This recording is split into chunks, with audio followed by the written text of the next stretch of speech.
Həmişə siz gələsiz. Nəvələri gördüm, deyəsən paxlava yaddan çıxdı.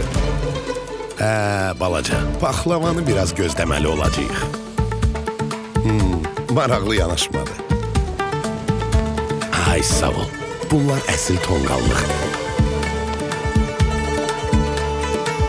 Bax, bu başqa məsələ. Ay, yaman tutuldu.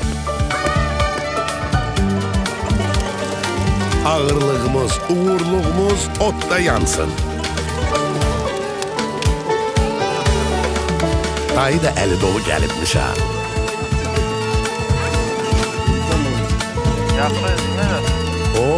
Novruz oralara da gelib çatı. Sevincli anlar, gözlənilməz nəticələr və sürpriz məqamlarla dolu olan bayramın hər anı gözəldir. Novruz bayramınız mübarək.